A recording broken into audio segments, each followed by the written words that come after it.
r/NoSleep. Posted by u/Carbodex.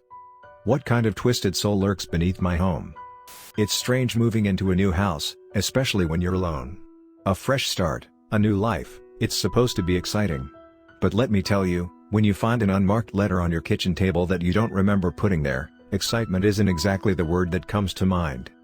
Let's back up a bit. My name's Emily. A few weeks ago, I moved into this small house on the outskirts of town. It was quaint, a little old-fashioned, with a picket fence and a manicured lawn. Very suburban, very ordinary. Just the way I like it. You see, I've always been a bit of an introvert, preferring quiet nights and raucous parties out on the town. The first letter came about a week after I'd settled in. It was sitting there on my kitchen table, just a plain white envelope, no postmark or return address. Intrigued and a little apprehensive, I tore it open. The note inside read, "Dear Emily, I hope you're settling into the house nicely. I saw you through the window today. You looked serene while sipping coffee and reading your book." Chills trickled down my spine. How could anyone know that? I'd moved here for solitude, yet someone was watching me, and they knew my name. Days passed, and the letters kept coming, each one describing my activities with an unsettling level of detail. One even mentioned the floral pattern of my nightgown. I was frightened, yes, but also intrigued. Who was this person? Why were they watching me? And perhaps most importantly, how were they getting into my house? Then, the first truly terrifying letter arrived. It read, "Emily, you were so peaceful sleeping last night. Your soft breaths were soothing. I felt my blood run cold." This was not just a curious observer. This person was getting inside my house, watching me sleep. My mind raced with questions and fear. I triple-checked the locks on all doors and windows, even setting up cheap security cameras I'd hurriedly purchased online.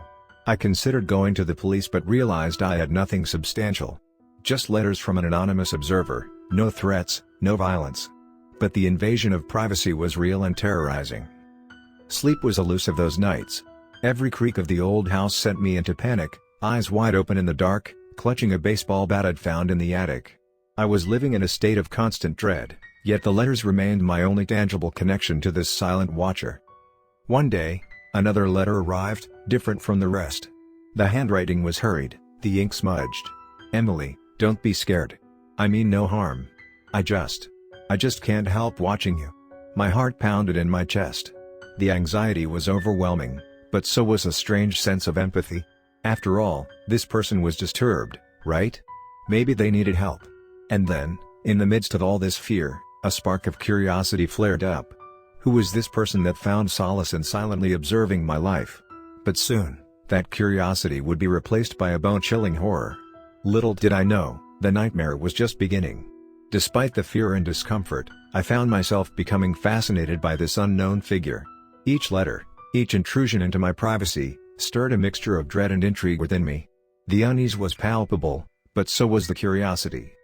One night, I decided to write back. "Who are you?"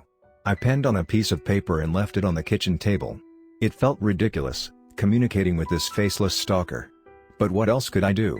I woke up the next day to find a response, just a lonely soul, "Emily, drawn to your light." A chill ran through me as I read the note. This wasn't normal. It was deeply unsettling. But it was also oddly poignant. I decided to push further. Why me? And why can't you just approach me like a normal person? I left the note on the table before going to bed. The reply awaited me in the morning, because fear of rejection runs deep. "Emily, I see you, really see you. And I fear that if you see me, you might not like what you find." There was something profoundly sad about his words, something that resonated within me. The fear of rejection, the loneliness, it was something I understood, something I had felt. But, it didn't excuse his actions, his invasions into my life. His letters began taking a more personal turn. He spoke about his own life, his solitude, and his obsession with me. He confessed to having a troubled past but didn't elaborate. His letters became my guilty secret, a terrifying yet intimate part of my life. It was a bizarre and chilling connection, one that left me in a constant state of anxiety. One evening, I was startled by a noise from the basement. A muffled thump, followed by a soft scratching. My heart pounded in my chest as I picked up my trusty baseball bat and crept down the stairs. The dimly lit basement looked normal, filled with boxes and old furniture. But then, I saw it. A small hatch hidden under an old rug, slightly ajar. I'd never noticed it before. Curiosity overcame fear as I crouched down and pulled the hatch open. It led to a tunnel, the walls bare and earthen, disappearing into the darkness below. The realization hit me like a punch to the gut. My watcher had been living beneath my house. Suddenly, everything made sense. The letters, the intimate knowledge of my daily activities, the fear.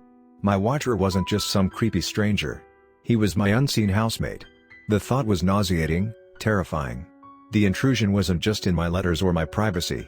It was physical, right beneath my feet. As the gravity of the situation began to sink in, a deep, crippling fear took over me. Panic consumed me as I scrambled out of the basement, slamming the door behind me. The house, once my sanctuary, now felt hostile, every creak of the wooden floorboards a reminder of my unwelcome guest. I went to the police, letters in hand, but they were skeptical. They'd seen plenty of home invasions, but a man living undetected in someone's basement? They did a search, found the tunnel, but there was no sign of the intruder. He'd vanished like a ghost, leaving only a hollow space and my violated sense of safety. I was advised to stay with friends for a while. But I was obstinate. This was my house. I wasn't about to be chased out of it. I had alarms installed, steel bars on the windows. I was determined to reclaim my space. For a while, there was peace. No more letters, no more strange noises. Just the eerie silence of an empty house. But the peace was short-lived. One day, I came home to find a letter on the kitchen table. "Missed me, Emily?" Terror coursed through me. He was back. The police were called again. But they found nothing, no signs of forced entry, no traces of an intruder. Just an empty house and a terrified homeowner. His letters grew more desperate, more possessive. He spoke of his love for me, his obsession. His words were twisted, his reasoning unhinged. He was a monster hiding in the shadows, watching, always watching. But he was also a man, a deeply troubled, lonely man. One night, I woke up to find him standing at the foot of my bed. His face was obscured by darkness, his figure looming large and threatening. "Emily," he whispered, his voice as soft as the night, "don't be afraid." But I was. I was terrified. His presence, the realization of my worst fears, it was almost too much to bear. But amidst the terror, I found my courage. I confronted him, demanding that he leave me alone. I was tired of living in fear, tired of feeling violated. His departure was as silent as his arrival. He simply disappeared into the night, leaving behind only a haunting silence. But his presence lingered, a haunting reminder of the terror I had lived. Days turned into weeks, then months. The police never found him, and the letters stopped. My life slowly regained a semblance of normalcy, but the fear never truly left. I learned to live with it, learned to accept the fact that he might still be out there, watching. The horror of that time lingers, a constant reminder of the darkness that lurks in the corners of our lives. It was a deeply unsettling and emotionally charged chapter of my life, one that has left a lasting scar. As I tell you this story, sitting in the same house where it all happened, I can't help but wonder if he's still out there. Is he watching? Is he waiting? I don't know. All I know is that I'm not the same person I used to be.